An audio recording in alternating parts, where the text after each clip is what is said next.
Buenas tardes. Hoy es miércoles 14 de agosto. Estamos en la sede histórica de la Universidad Nacional de Música. Soy José Sosaya, encargado de la Dirección de Innovación y Transferencia Tecnológica de la Universidad Nacional de Música y estamos con un invitado en el ciclo Trayectorias. Es nuestro segundo invitado. Jaime Oliver La Rosa es un compositor y artista sonoro, así como performer e investigador, que trabaja alrededor de la idea de instrumento musical. Es profesor asociado de la Universidad de Nueva York, obtuvo un doctorado de la Universidad de California, San Diego, y fue becario Mellon de postdoctorado en la Universidad de Columbia. Sus instrumentos, mano y el tambor silencioso, usan técnicas de análisis de imagen para seguir y clasificar gestos de las manos. También desarrolla el sistema de notación asistida por computadora Notes para Pure Data y Lillipond. Su obra ha sido presentada en diversos festivales y conferencias internacionales y algunos reconocimientos incluyen premios, residencias y becas de la Comisión Fulbright, la Fundación Mellon, ZKM, IRCAM, File Prix Lux, Gigahertz Prize, el concurso de instrumentos musicales Goodman y la Sociedad Americana de Instrumentos Musicales. Bienvenido, Jaime. Gracias. Vamos a escuchar ahora y mirar, pues a veces son audios y otras videos, fragmentos de distintas obras de Jaime Oliver. Así tendremos un panorama de su tarea creativa. La primera pieza, o el primer fragmento de obra que vamos a escuchar, se llama Silbadores 4. Silbadores es un ciclo de 4 piezas hechas todas a partir de grabaciones de vasijas silbadoras. La primera pieza, Silbadores 1, data del año 2001. Esta que vamos a escuchar, este fragmento que vamos a escuchar, es del 2013 a 2014. Adelante.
Bien, Jaime, ¿nos puedes comentar algo sobre esta pieza?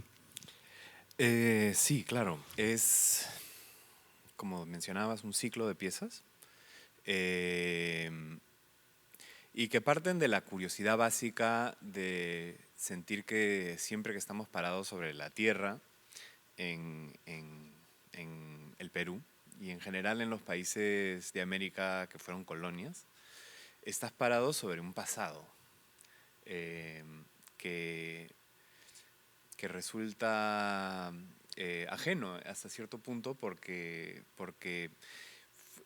el proceso de colonización significó un corte, ¿no?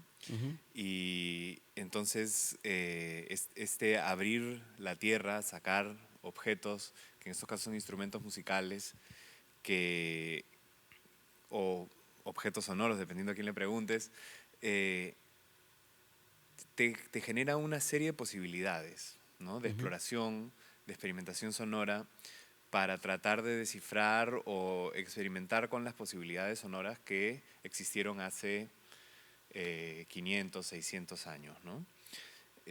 Más en algunos casos. Entonces es esta idea de especular sobre el uso de objetos y trascender un poco a la visión paternalista que considera que las músicas de las personas eh, que existieron en el Perú previo a la colonización eran primitivas, por ejemplo, ¿no? Entonces tratar de encontrar músicas más interesantes, experimentales, que la visión de reconstruir un pasado primitivo. Es interesante la transformación de la vasija, ¿no? O sea, se sutiliza bastante eso. Es muy interesante. A mí me gusta mucho Ujú. ese partir de un elemento tan rústico, ¿no? Como una vasija silbadora, y sutilizarlo, elevarlo un poco, ¿no? Es ahí el trabajo del compositor, justamente. Sí, y que parte de un proceso de conservación o de descubrimiento, como, dependiendo de cómo lo querramos ver, porque el trabajo se basa en gran medida del el trabajo que se venía haciendo en el proyecto Guayaquepa, en el Museo Nacional de Arqueología. Arqueología, Antropología, Historia Natural, Historia del Perú. Ujú. Con Milano Trejo, Carlos Mancilla, Roxana Núñez, había muchas personas involucradas en ese momento y era un proceso de descubrimiento colectivo, de búsqueda colectiva, de experimentación y de metodologías. Entonces, algunas cosas están muy transformadas, pero hay otras que están tal y como sonaron en el estudio. Claro. Y es encontrar siempre ese balance entre el Ujú. objeto mismo y el tipo de cosas que puede producir, porque lo interesante para mí de las vasijas es que tienen un grado de automatización, si lo quieres llamar así. Como se llenan con agua y funcionan a través de los cambios de presiones de agua y aire, producen cosas que no son ejecutadas por el humano, sino que fueron diseñadas por un luthier o por un Ujú. ceramista hace 500, 600, 700 años, ¿no? Sí, sí. Es ir muy allá en el tiempo, Muy ¿no? allá, sí. Eh, Ahora tenemos una pieza para violonchelo transformado en tiempo real, ¿sí? Eh, entonces participas tú también en la En transformación este caso, sí, yo participo, hay transformaciones en tiempo real y hay una ejecución de un instrumento que diseñé hace acústico. muchos años. Ah, Claro, bueno. el instrumento acústico es el cello y el... Hay como un tablero, ¿no? exacto, sí, Un llamado rectángulo. mano, que le puse mano. Mano, ok. Sí, Sí. es un video, entonces van a adaptar tanto al violonchelista tocando el instrumento como Jaime, como la mano de Jaime, maniobrando sobre una superficie plana, ¿no? ¿Por qué el nombre de Flexura? La obra se llama Flexura, está compuesta en 2015. Porque como en muchos casos la aproximación a los instrumentos tradicionales europeos occidentales siempre me ha parecido como casi una responsabilidad repensarlos. Y en este caso, tratar de pensar, bueno, cómo aproximarse a una cuerda europea desde el Perú, Y en ese momento estaba pensando mucho en los glissandos de las danzas de tijeras, por ejemplo, sin tratar de apropiarme de la música, sí pensar en el tipo de relaciones. Y me gustaban mucho esas flexiones y esos glissandos que se hacían en ese momento. Pero por otro lado, también pensar en las flexiones en el sentido más amplio. Y flexura significa eso, y al mismo tiempo es el nombre de una medicina, un relajante muscular. Ok. Entonces pensar en la música como un relajante muscular me pareció poderoso, al mismo tiempo de tratar de relativizar siempre los significados históricos, ¿no? Del glissando, por ejemplo. Ahora escucharemos entonces algunos fragmentos, veremos y escucharemos Sí. algunos fragmentos de Flexura de Jaime Oliver.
muy interesante. Gracias. Siempre es apasionante para mí ver un instrumento acústico que es transformado en ese mismo momento, ¿no? Igual, igual que yo, y el público no sabe de qué manera tú transformas el instrumento en tiempo real. Yo, sin entrar mucho en cuestiones muy técnicas, puedes hacer una síntesis con palabras lo más sencilla que puedas de este procesamiento. Sí, claro. En este caso, habían distintos tipos de procesamiento. Uno de ellos era, por ejemplo, hacer eco o reverberación de los sonidos que está produciendo el instrumento en vivo. En otro caso tenía un detector de alturas. Entonces el instrumento en vivo, el cello estaba tocando armónicos y había un análisis en tiempo real de qué altura estaba tocando y le hacía como una armonización en ese momento, ¿no? Entonces cogía sonidos pregrabados y los hacía sonar al mismo tiempo. Entonces suena como que lo estaba persiguiendo, ¿no? Sus propias alturas. Y muchos de los sonidos eran grabaciones previas del cello que luego yo modificaba con este controlador que uso con este instrumento. Entonces se iban básicamente transponiendo, pero también como estirando en el tiempo los sonidos para que se genere una sensación de que los dedos estaban tocando las cuerdas también del cello, ¿no? Esta sensación de que es una cuerda frotada que se sostiene en el tiempo. Entonces habían muchos, ¿no? En lo que vamos a escuchar luego son distintos y así. En general casi todos los trabajos que tengo buscan transformar en vivo y lo tratan de hacer de alguna manera distinta. No hay partitura ni para el cello ni para ti. Por supuesto, no, absolutamente. En esta pieza sí, la partitura del cello está toda escrita en detalle. Y tú te sabes el orden de la transformación. Yo me sé el orden de la transformación, yo veo lo que la persona está haciendo, tengo la partitura, tengo esa referencia, nos miramos y la interacción es como música de cámara. O sea, yo lo veo a él, nos miramos y decimos vamos, y entramos y lo hacemos al mismo tiempo. O sea, hay una interacción que es lo más interesante para mí de la música electroacústica, que no siempre sea una cosa automatizada, predeterminada, sino claro, que tenga un grado de interpretación. Que se dé en forma más natural, que fluya más. Sí, y que sí. Ese es el resultado. Y que te pasa lo mismo con los instrumentos. Si sientes que el cuarto, la sala te da un montón de refuerzo, entonces tocas más suave.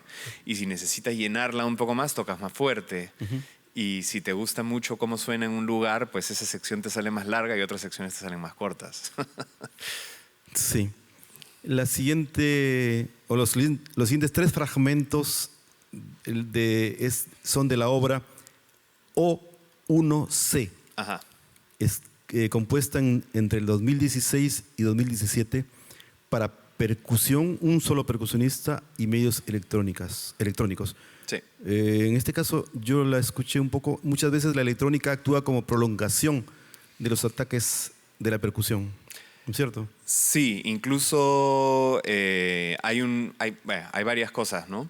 Creo que en esos 3 fragmentos, el primero, la electrónica es una respuesta en vivo, hecha con mano, con este mismo instrumento. En el segundo fragmento, si no me equivoco, son análisis y como extensiones con síntesis, con ondas sinusoidales.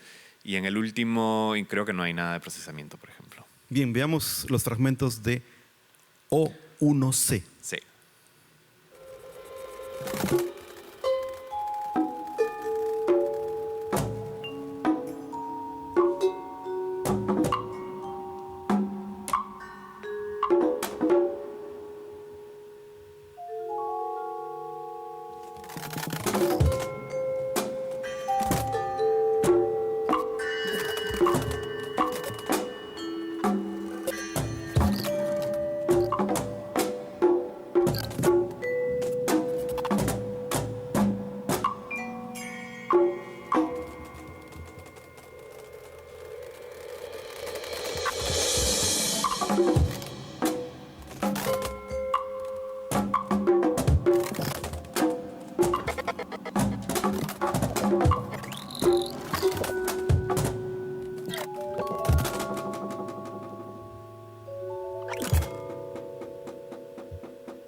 Eh, al final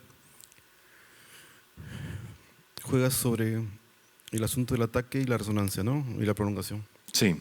Sí. O1C, ¿por qué?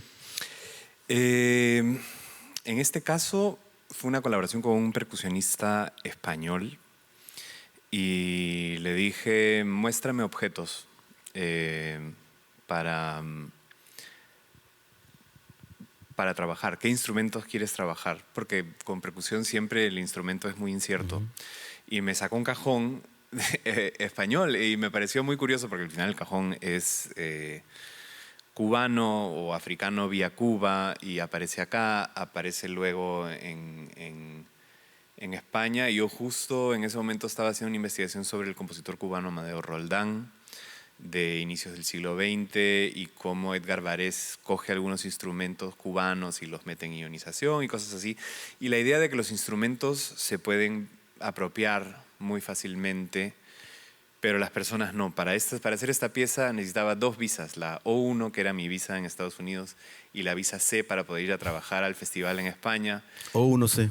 O1C. Y es esta sensación de que al final los humanos necesitan más visas que los instrumentos. Y eso, ¿no? De los flujos de personas, de sonidos, de instrumentos. Interesante. Bien. La siguiente pieza, el siguiente fragmento de obra que vamos a escuchar de Jaime se llama Nan.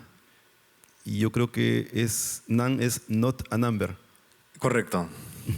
Y fue compuesta en el 2018 para ondas Martenot, arpa, contrabajo, percusión, disclavier, piano y electrónica. 1, 2, 3, 4, 5, 6, 7 instrumentos distintos. Sí. ¿Disclavier es disco esclavo? No, disclavier es un piano automatizado. La idea de esta obra era que era un conjunto de obras comisionadas en conmemoración de Conlon Nan Carroll, que es un compositor norteamericano que vivía en Ciudad de México, exiliado por ser comunista, lo mandaron a México, o lo votaron más bien de Estados Unidos, él se fue a México, y sentía que no podía componer para instrumentistas porque sus ideas, en fin, le parecían muy complejas, y las compuso para pianolas. Y todas sus partituras eran estos rollos de pianolas perforadas y son diseños Sí. muy geométricos y la versión contemporánea es el disclavier, que es un piano de Yamaha controlado por MIDI. Escuchemos un fragmento de esta obra. Sí, ahora veo que el fragmento es en realidad de otra cosa, es de un video de cómo fue hecha la obra, que en fin, debe haber habido alguna confusión. Entonces, no sé si te lo explico un poco. Lo que pasa es que la obra fue generada con la computadora. Entonces, hay programas que generan material y eso produce una partitura. Veamos que la verdad que no sé exactamente. Aunque sea un pequeño fragmento, quizás. Sí. No sé.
No, el fragmento sí era el correcto, perdón. Era solamente que como había una imagen que correspondía a otro video, ok. pensé que se había mezclado. Sí, porque escuché todos los instrumentos que mencioné. Sí. O sea, las Están ondas todos de bien. nota, el piano, la percusión y todo esto. Sí. Muy bien. La siguiente pieza, entonces, se llama Anexo 3. Fue compuesta entre 2017 y 2018 para flauta, violín, saxofón y procesamiento electrónico, ¿no? Sí. Vamos a escuchar 3 fragmentos. ¿Puedes mencionar algo sobre esta pieza? Sí, esta pieza fue una colaboración con el ensamble Clem de Bilbao. Bilbao tiene una historia industrial muy antigua. El primer fragmento es trabajado con planchas de aluminio muy grandes. Y entonces cuando conocí Bilbao por primera vez, estaba trabajando con los músicos, me hablaban siempre de este pasado industrial de Bilbao y pensaba yo en la relación dramática que existe entre la computadora que estaba usando yo para trabajar la música, la electrónica, la partitura, el pasado industrial trabajando de metales, sobre todo de metalurgia de Bilbao, y la minería, por supuesto, en el caso del Perú y del mundo. O sea, esta relación, claro, necesitamos muchos minerales para tener laptops y teléfonos y tarjetas de sonido. Bilbao producía esto de acá, entonces siempre esta relación entre industria, minería, flujos internacionales y tal. Entonces empieza muy metálica, lo vas a escuchar con muchos procesamientos, feedback, instrumentos diseñados hechos de metal, y luego pasa más bien a una exploración más vía transformaciones electrónicas. Los instrumentos a veces son casi irreconocibles y más bien empezamos a escuchar un poco de naturaleza, ¿no? Entonces era un poco esta transición entre el industrialismo y la minería y espacios más naturales o pseudonaturales o naturalezas artificiales, digamos. Muy bien. Entonces escuchemos 3 fragmentos de Anexo 3 para flauta, violín, saxofón y procesamiento electrónico.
Muy interesante. Para los que han llegado después a esta charla, estamos entrevistando a Jaime Oliver, compositor peruano, radicado en New York, profesor asociado de la Universidad de New York. Estamos presentando fragmentos de sus piezas.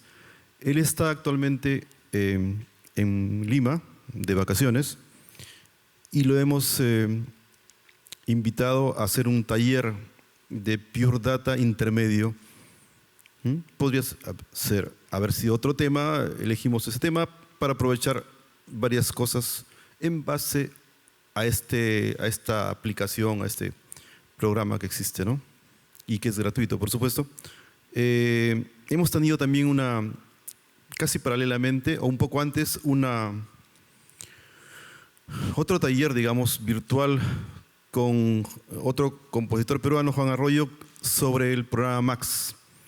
Entonces, Max y Pure Data, para información del público que nos escucha y que nos mira en este momento, parten de un mismo, digamos, autor. ¿Tú nos puedes ampliar esa idea, Jaime? Sí, bueno, los dos son autoría de Miller Puquet, que es un programador, músico, creador en el sentido más amplio de la palabra. Y él creó Max en la mitad de los 80 más o menos, cuando él estaba en IRCAM. Luego IRCAM tomó, como en muchos casos los investigadores en universidades, el producto de sus investigaciones generalmente es propiedad de la organización que los auspicia. Entonces Max quedó en propiedad de IRCAM, se formó una empresa, en fin, y él decidió hacerlo otra vez todo, pero desde una visión de software libre, que es Pure Data. Pero básicamente hacen lo mismo, son entornos de programación, no son softwares que compras y usas, sino softwares que usas para hacer software. Sí, ahora más antes del programa estamos conversando, antes de la charla, perdón, estamos conversando sobre el asunto de la invención de instrumentos, que es una de las labores de los trabajos pendientes de DITEC, de la Dirección de Innovación y Transferencia Tecnológica. Entonces me sorprendió un poco cuando me dijiste, ahora estamos creando un instrumento, cuando trabajamos con Pure Data, creamos nuevos instrumentos. Entonces yo tenía la idea de Pure Data era un instrumento y habría que inventar algo parecido con otro nombre, Max, Pure Data, pero no, tú me dices que a través de Pure Data creamos nuevos instrumentos. ¿Podrías ampliar esto? Yo lo entendí, por supuesto, pero para el público ¿podrías ampliar esto? A ver, lo que pasa es que estamos acostumbrados a pensar que los instrumentos musicales son objetos, que los instrumentos son cosas que manipulamos, cosas que golpeamos, pero que son objetos, entidades que existen en un lugar y se guardan en un estuche. Pero la idea de un instrumento puede ser más amplia. A veces lo podemos pensar como una especie de identidad sonora, ¿no? A veces esa identidad sonora está dada por un mismo objeto y a veces esa identidad sonora, a veces un objeto produce identidades sonoras muy distintas. El ejemplo más claro es las famosas técnicas extendidas, ¿no? A veces parece que fuese otro instrumento o a veces parece que distintos instrumentos estuviesen produciendo la misma identidad sonora. Entonces esta especie de rotura entre el sonido de un objeto y el objeto nos permite pensar que cuando uno escucha sonidos ya no necesariamente se refieren a un objeto, ¿no? El ejemplo clásico es, estamos acostumbrados a escuchar una grabación y decir, si suena una voz, es que una persona la grabó, ¿no? Pero hoy día sabemos que quizá esa voz ha sido generada automáticamente por una computadora. Esa voz que genera una computadora puede ser un instrumento, pensarlo como un instrumento, ¿no? Entonces, instrumentos como identidades sonoras, pues tú puedes programar algo que suene de una determinada manera y uno lo percibe como un instrumento. Nuevo. Nuevo, sí. Sí, está muy claro, para mí está muy claro. Y gracias por la aclaración. Espero que haya Tú aclarado. tú eres una autoridad ahora en música electroacústica y por tus obras te conoceremos, te conocemos. Bien, vamos a colocar un último video de Jaime, que justamente es un video, una pieza audiovisual Sí. hecha para un documental. Eh, la pieza se llama Canteros, fue realizada en 2017. ¿Sí? Eh, Está hecha en base a las imágenes muestran los trabajadores que pican la piedra blanca de una zona de Arequipa, justamente, ¿no? Vamos a mirar y escuchar la música de este audiovisual. Sí, es un documental experimental de mi hermano, del cineasta experimental o fotógrafo Diego Oliver. Son canteras de sillar en Arequipa. Y si quieres lo escuchamos y luego conversamos un poco.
Debo confesar que me gusta mucho.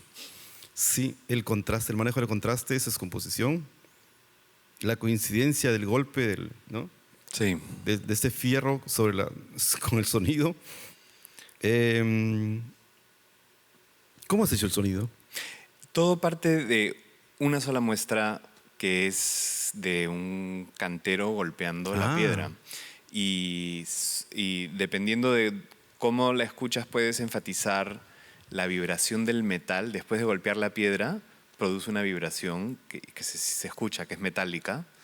Y también el golpe más seco, más duro, que es el golpe de cuando corta o cuando golpea la piedra.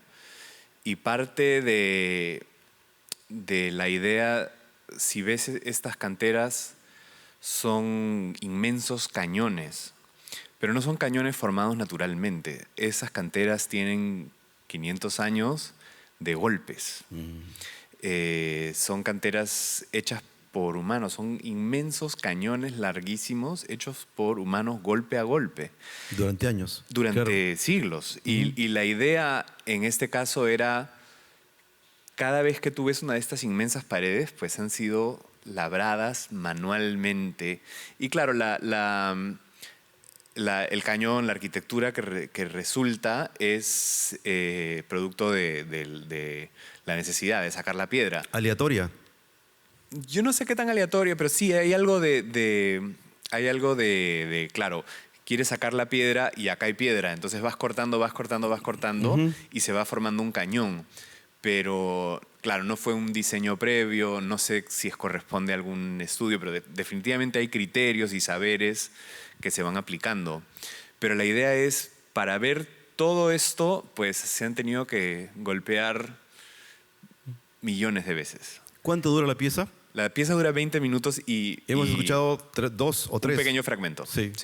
Pero si la escuchas toda, es esta idea de que cada vez que ves un plano de estos cañones, pues necesitas unos, no sé, 3 millones de golpes para haber producido esa imagen, y la idea es escuchar esos 3 millones de golpes al mismo tiempo. Por eso es esta densidad granular de golpes humanos que, claro, como es tratado desde el fotoperiodismo, el periodismo tiene un carácter documental muy fuerte, ¿no? O sea, lo que ves es gente trabajando y uno más bien tiene el privilegio de no tener que hacer un trabajo así tan duro, manual, físico, ¿no? Hay unidad en el sonido, hasta ahorita, de lo que se ha escuchado, y en el video, en el color blanco del sillar, bueno, el cielo, que está siempre ahí, y al fondo se ven unas montañas de Arequipa propiamente, ¿no? Sí.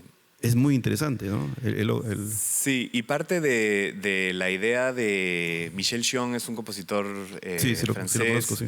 Y tiene esta idea de sincresis, que es la idea de sintetizar cosas a partir de la sincronización. Entonces, a veces ves, el ejemplo que él da son las películas de artes marciales, ves un golpe y los golpes en general no suenan, pero con tal de ponerle un efecto haces que suene. Claro. Entonces sintetizas un elemento visual con un elemento sonoro a través de la sincronía, ¿no? Y hay mucho de eso acá, de sincronía, de cambio con la cámara o con las acciones de las personas, ¿no? Qué bueno. Después del 2018, Jaime me decía que había compuesto otras piezas, pero que todavía no están tan organizadas como a él le gusta que estén en las redes sociales. Sí. Pero que más adelante, lógicamente, lo vamos a invitar para que las presente acá. No, y de hecho, se vienen los 40 años del grupo íntegro de teatro experimental, de performance, y ahí esas son justo 2 obras que trabajé con ellos en el 18 y 19, que están ahí. Tengo otra instalación con Fátima Rodrigo en el 19 también, y luego obras escritas en el 21, 22, no tanto en el 20 como por obvias razones, pero sí en el 21, 22, 23, que las voy a subir a la web en algún momento, así que estarán disponibles también. Bueno, yo te agradezco que hayas aceptado la invitación al taller que estás haciendo y a esta conversación. Claro, y yo creo que no va a ser la última vez que conversemos. Perfecto. Muy agradecido. Gracias.